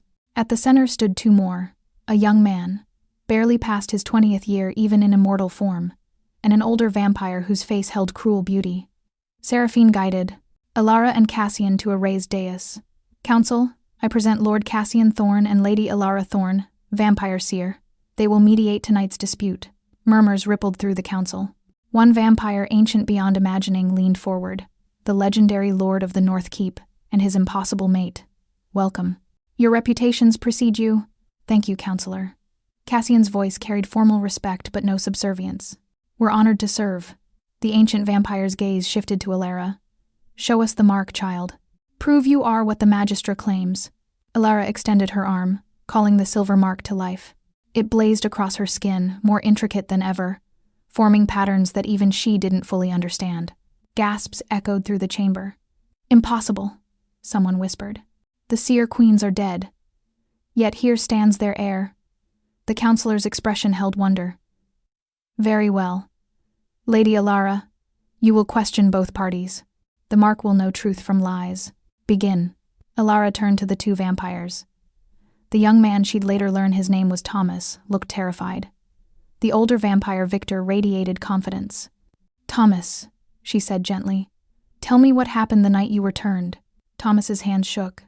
I was walking home from the tavern. Victor followed me, cornered me in an alley. I begged him not to, told him I had a family, a fiancé, a life. He laughed and... His voice broke. He drained me and forced his blood down my throat. I woke up dead 3 days later. The mark on Alara's wrist pulsed warm. Truth. Victor? She turned to the maker. Your version?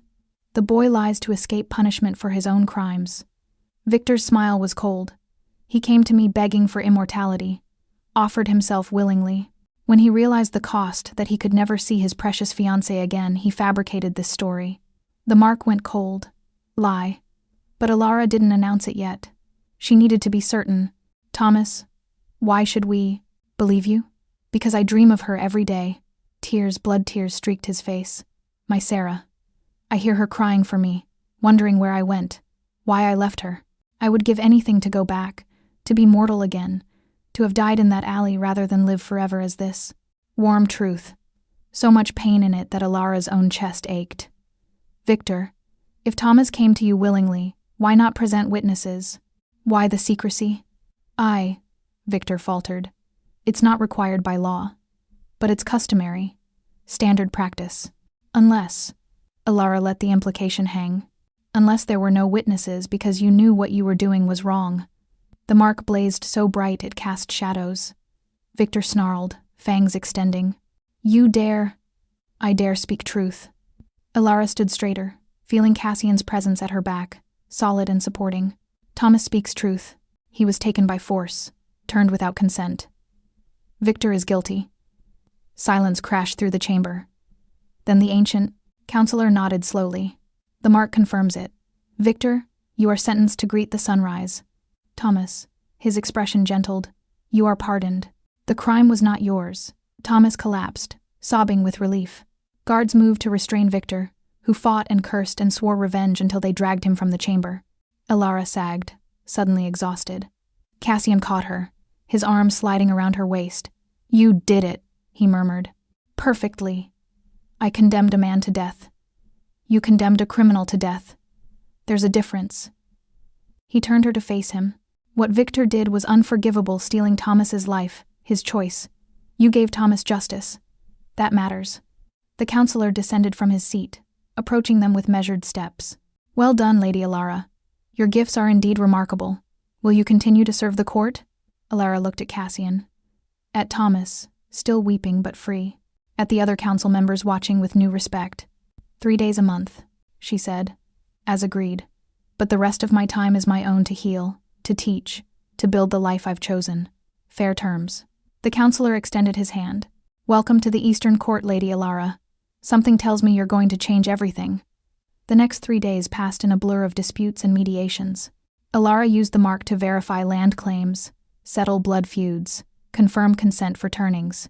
Each case drained her the magic-taking energy, the emotional weight of deciding people's fates wearing at her resolve. But Cassian was there for every moment, offering silent support, holding her when the decisions became too heavy, reminding her why they'd chosen this path. On the final night, as they prepared to return to the safe house, Seraphine found them in their guest chambers. You've exceeded every expectation, she said. The council is discussing making your position permanent, offering you full counselor status. No. Alara's response was immediate. I'm not interested in power or politics. I serve because it helps people, not to climb some immortal hierarchy. Spoken like a true seer. Seraphine smiled. I thought you'd say that, but the offer stands, should you ever change your mind. They left the eastern court as dawn approached, walking back through the forest toward home. Alara felt different, not just powerful, but purposeful. She'd found a way to use her gifts that honored both who she was and who she'd become. Regrets? Cassian asked as their safe house came into view. Not one. She laced her fingers with his. Though I'm exhausted. Is court always that intense? Usually worse. You handled it with grace. He pulled her close, pressing a kiss to her temple. I'm proud of you, little sparrow. Of everything you've become. We became it together. She rose on her toes to kiss him properly. Partners, remember? Forever partners.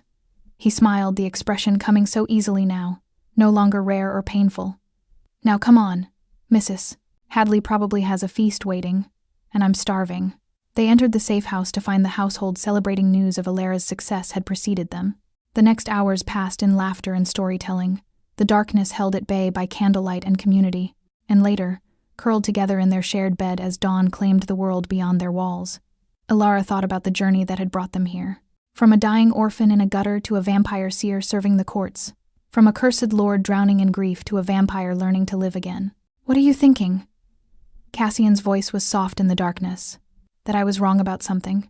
She traced the silver mark on her wrist, fainter now, resting between uses. When I was mortal, I thought I had nothing. No family, no future, no purpose. But I had the most important thing. What's that? Choice. She turned to face him, seeing centuries of wisdom in his dark eyes. I chose to stay when you offered me shelter. Chose to learn, to love, to transform. Every step of this journey was mine to make. That's worth more than any amount of time. Cassian's expression softened with love so profound it made her chest ache. You're extraordinary. Do you know that? You've mentioned it once or twice. She grinned, fangs glinting. Usually right before telling me I'm impossible. You're that too. He pulled her closer, their bodies fitting together like pieces of a puzzle. My extraordinary, impossible little sparrow. What did I do to deserve you? You laughed. She said it simply, remembering that first night in the rain. You laughed when you hadn't laughed in 200 years. And you gave me a choice when no one else ever had. That's what you did. They fell silent, holding each other as the sun climbed higher. Outside, the world turned violent and beautiful, mortal and immortal, full of danger and wonder in equal measure. The Crimson Order still hunted. The courts still played their games. Life went on, complicated and messy and real. But inside, they had each other, had forever to figure out the rest. And that Alara thought as sleep claimed her was more than enough. 5 years passed. Alara had fallen into a rhythm 3 days each month at the Eastern Court. The rest spent at the safe house or traveling to establish new sanctuaries for vampires and mortals who needed refuge. Word had spread of the household that functioned without fear, where immortals and humans lived as equals. Others came seeking the same. By the 5th anniversary of her turning, they'd established 7 safe houses across the northern territories, each one a beacon of hope in the darkness. But success brought attention. The Crimson Order had doubled their efforts, hunting not just vampires but the mortals who sheltered them. And there were vampires too, old ones who saw Cassian and Alara's philosophy as weakness, who believed mortals existed only to serve. The war everyone had feared was finally coming. We can't keep running, Cassian said one evening, studying maps of hunter movements. They're closing in on all 7 locations. Eventually, they'll find one we can't evacuate in time. Alara looked at the maps, at the red marks indicating hunter sightings, at the sheer scope of the threat. Then we stop running. We make a stand. Against the entire Crimson Order? Mrs. Hadley's voice carried concern. My lord, my lady, they have hundreds of trained hunters. We have 7 houses with maybe 200 souls total. 200 souls who chose this life, who believe in what we're building. Alara met Cassian's gaze across the table. And we have something they don't, the court's support.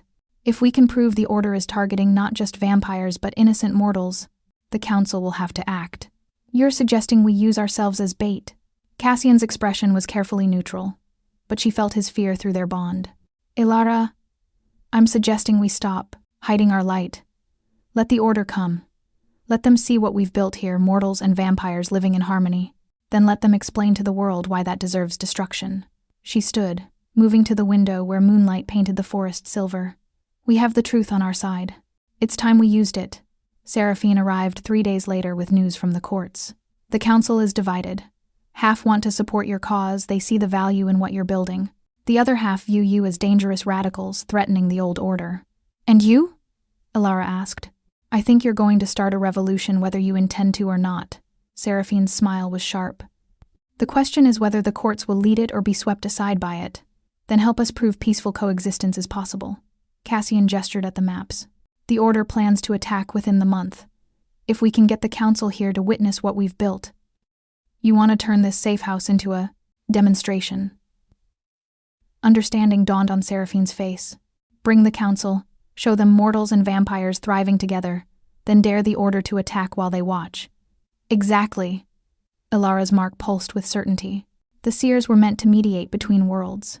It's time I did more than just resolve disputes. Time I showed there's another way. Seraphine studied them, both vampire and vampire seer, partners in revolution. This could get you both killed. Permanently. The order doesn't negotiate. Neither do we. Cassian's hand found Elara's. Not anymore. We've spent 5 years building something beautiful. If we have to fight to protect it, we will. Then I'll bring the council. Seraphine turned to leave, then paused. One warning: if this fails, if the order slaughters your household while the council watches, it will set peaceful coexistence back centuries. The risk is enormous. So is the potential reward. Elara squeezed Cassian's hand. We're ready. The council arrived on the night of the new moon, 12 ancient vampires materializing from shadow, their presence making the very air heavy with power. They spread throughout the safe house, observing with critical eyes as mortals and vampires went about their evening routines. Mrs. Hadley served dinner, a feast for the mortals, donated blood for the vampires. Children played in the courtyard under the watchful eyes of both human and immortal guardians. A young vampire taught a mortal girl to read by candlelight. Marcus told stories of centuries past to an enraptured audience of both species. It was ordinary, beautiful, everything they'd fought to build. The ancient counselor who'd first welcomed them watched it all with unreadable eyes. Finally, he spoke.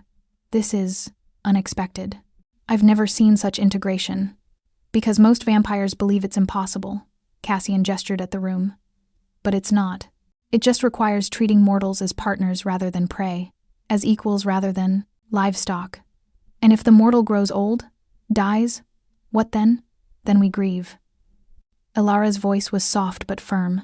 We carry their memory, honor their life, and continue building what they helped create. Mortality isn't a flaw to be fixed, it's what makes mortal lives precious. The counselor's expression shifted, respect warring with centuries of ingrained belief. You're asking us to overturn 7,000 years of tradition. I'm asking you to evolve. Elara stood, the silver mark glowing faintly on her wrist. The seers didn't die out by accident. They were hunted to extinction because they threatened the power structures that kept vampires and mortals separate. But that separation breeds fear. Fear breeds violence. Violence breeds more death on both sides. So you propose. What? Universal integration? I propose choice. She looked around the room at faces both mortal and immortal. Let vampires who want to live peacefully with mortals have sanctuaries. Let mortals who understand our nature choose whether to donate blood or not. And stop the Crimson Order from murdering anyone who tries. The Order believes they're protecting humanity. From what?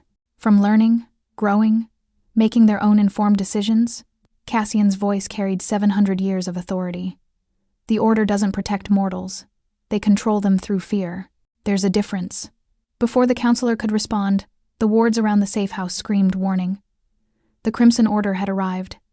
Cassian moved to the window, his expression going cold. At least 200 hunters. Silver-shot arrows, blessed blades, fire. They've brought everything. Perfect timing. Elara's voice was steady despite the fear flooding her veins. She turned to the council.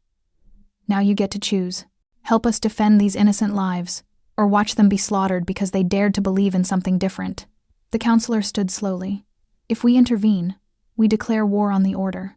If you don't, you endorse genocide. Alara met his ancient gaze without flinching. The seers were meant to bridge worlds. I won't stand by while both sides burn. For a heartbeat, silence reigned. Then the counselor smiled a fierce, predatory expression. Magistra Seraphine was right. You are starting a revolution. He turned to the other council members. Well, do we lead, or do we become obsolete? One by one they stood. To the defense, then. The counselor's eyes glowed with battle light. Let's show the order what happens when they threaten the future. The attack came in waves, hunters pouring through breached walls, silver weapons gleaming.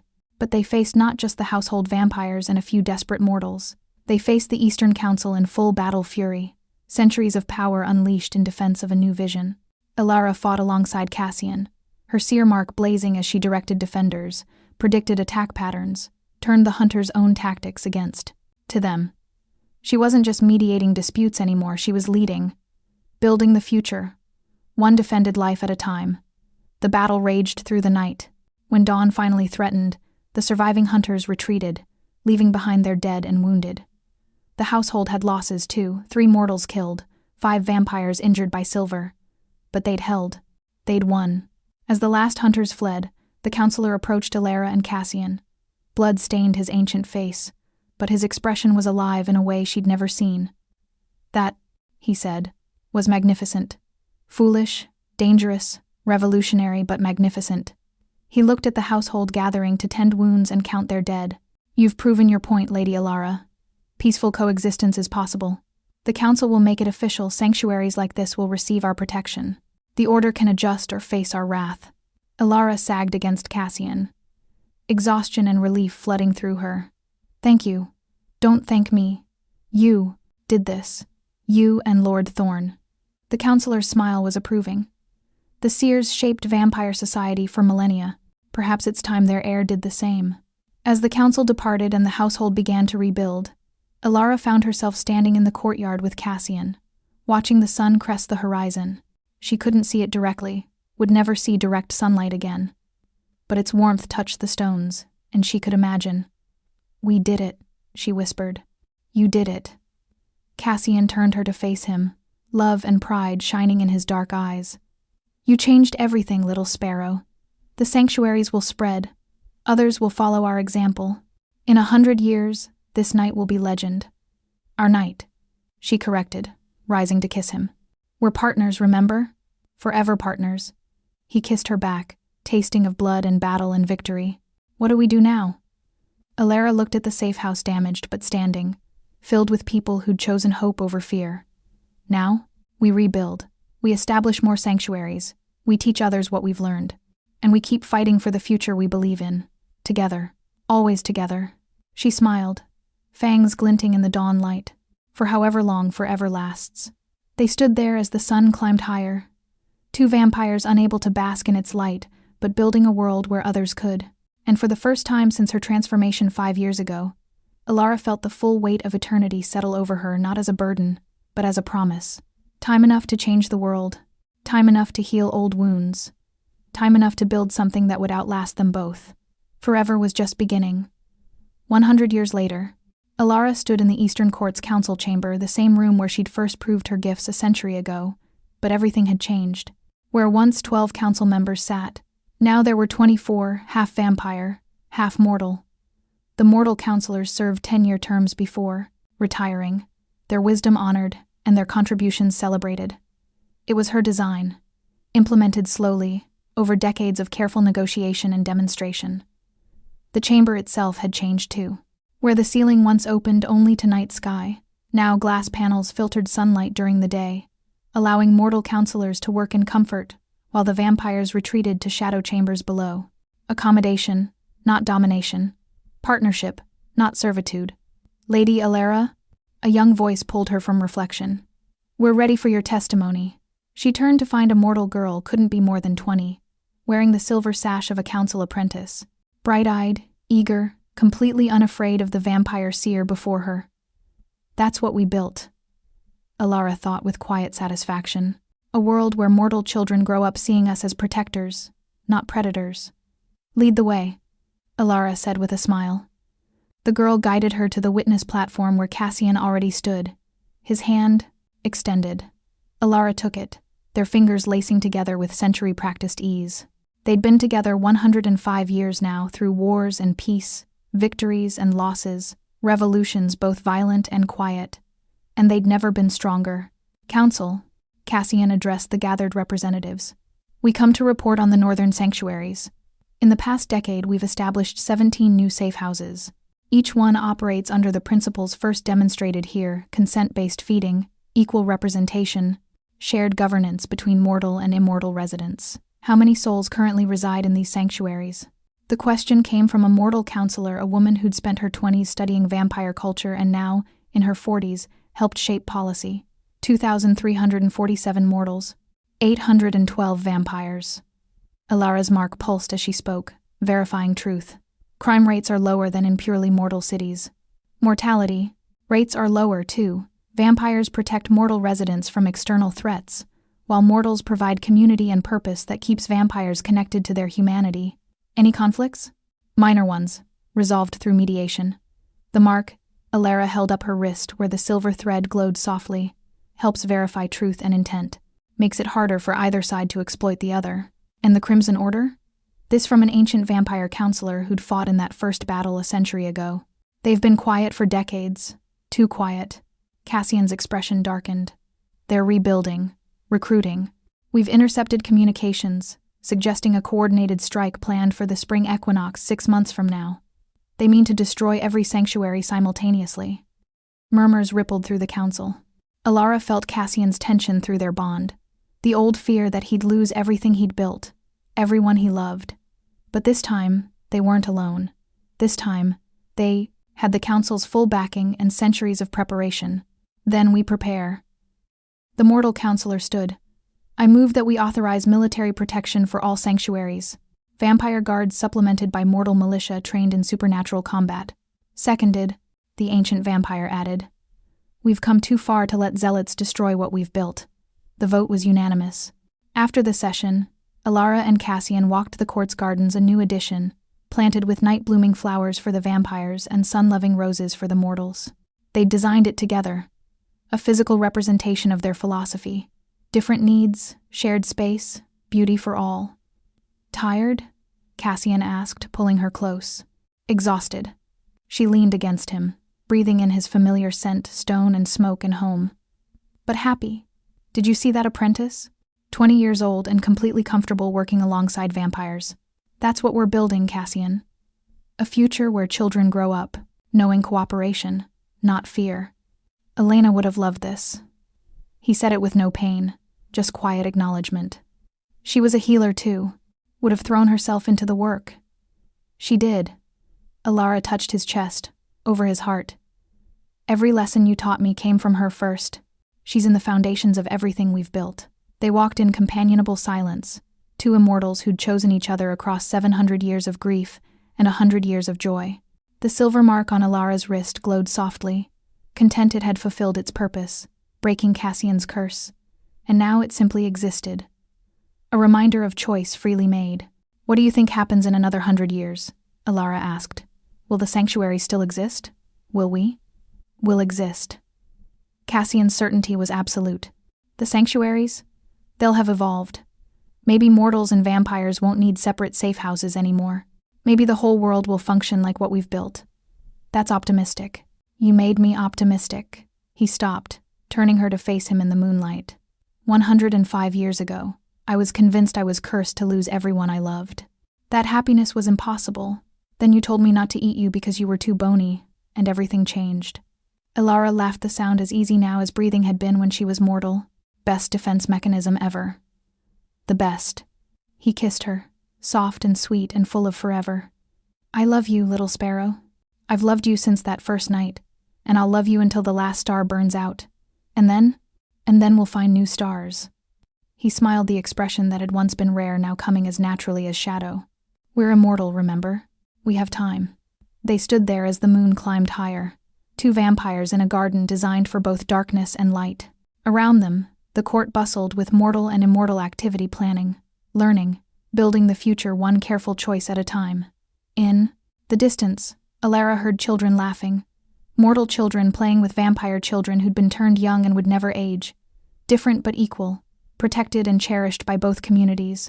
This, she thought, is what I died for, what I was reborn for. Not just love, though, love had been the catalyst.